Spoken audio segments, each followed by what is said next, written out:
प्राचीन भारत का इतिहास। अतीत में घटित घटनाओं के प्राप्त विवरण को इतिहास कहते हैं। हेरोडोटस को इतिहास का जनक कहा जाता है। इन्होंने हिस्टोरिका नामक पुस्तक लिखी। इतिहास को 3 भागों में बांटा गया है। नंबर 1, प्रागैतिहासिक काल।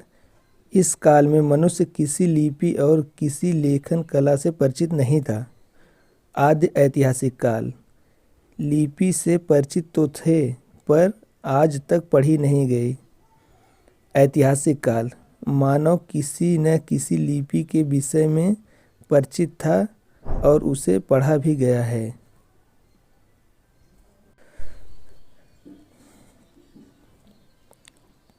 भारतीय पुरातत्व का जनक किसे माना जाता है? रॉबर्ट ब्रूस फुट को भारतीय पुरातत्व का जनक माना जाता है। पाषाण काल क्या है? जिस काल में मनुष्य पत्थर का औजार के रूप में प्रयोग करना प्रारंभ किए थे, पाषाण काल कहलाता है। आधुनिक मानव का वैज्ञानिक नाम क्या है? आधुनिक मानव को होमो सैपियंस कहा जाता है। होमो सैपियंस लगभग 36,000 ईसा पूर्व में अस्तित्व में आए थे। आग का आविष्कार कब हुआ था? आग का आविष्कार पूरा पाषाण काल में हुआ था। पशुपालन का प्रारंभ कब हुआ था? पशुपालन मध्य पाषाण काल में प्रारंभ हुआ था। पहिए का आविष्कार किस काल में हुआ था? पहिए का आविष्कार नवपाषाण काल में हुआ था। मानव द्वारा सर्वप्रथम प्रयोग में लाया गया अनाज कौन सा था? मानव ने सर्वप्रथम जौ को प्रयोग में लाया था। मानव ने सर्वप्रथम किस औजार का प्रयोग करना प्रारंभ किया था? औजार के रूप में मानव ने सर्वप्रथम कुल्हाड़ी का प्रयोग किया था। मानव ने सर्वप्रथम किस जानवर को पालतू बनाया था? मानव ने सर्वप्रथम कुत्ते को पालतू बनाया था।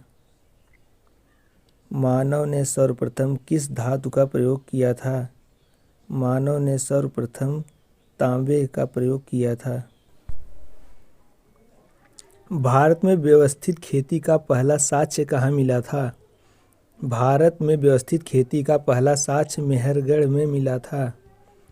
वह स्थान जहाँ से प्राचीनतम अस्थायी जीवन के प्रमाण मिले हैं।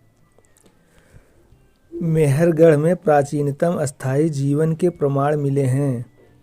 मध्य पाषाण काल स्थल से पशु के साक्ष्य कहाँ मिले हैं? मध्य पाषाणकालीन स्थल के पशुपालन के साक्ष्य बागोर से मिले थे। दमदमा नामक पूरा स्थल संबंधित है। दमदमा नामक पूरा स्थल मध्य पाषाण काल से संबंधित है। मानव ने तांबे से पूर्व औजार के रूप में किसका प्रयोग करता था? मानव ने तांबे से पूर्व पत्थर को औजार के रूप में प्रयोग करता था। भारत का वह स्थान जहाँ खुदाई से लौह धातु के प्राचीनतम प्रमाण मिले हैं। भारत में वह स्थान अतरंजी खेड़ा है जहाँ धातु के प्राचीनतम प्रमाण मिले हैं। खाद्यान्नों की खेती सर्वप्रथम कब हुई? खाद्यान्नों की खेती सर्वप्रथम नवपाषाण काल में हुई। राख का टीला किस नवपाषाण कालिक स्थल से संबंधित है? राख का टीला संगनकल्लू में स्थित है। वस्त्रों के लिए कपास की खेती सर्वप्रथम कहाँ प्रारंभ हुई? वस्त्रों के लिए कपास की खेती सर्वप्रथम भारत में प्रारंभ हुई। कहाँ पर एक ही कब्र से 3 मानव कंकाल निकाले गए हैं? दमदमा से एक ही कब्र से 3 मानव कंकाल निकाले गए थे। भीमबेटका की गुफाएं प्रसिद्ध हैं। भीमबेटका की गुफाएं शैल चित्र के लिए प्रसिद्ध हैं। ताम्रपाषाण स्थल नवादा टोला का उत्खनन किसने किया था? नवादा टोला का उत्खनन HD सांकलिया ने किया था।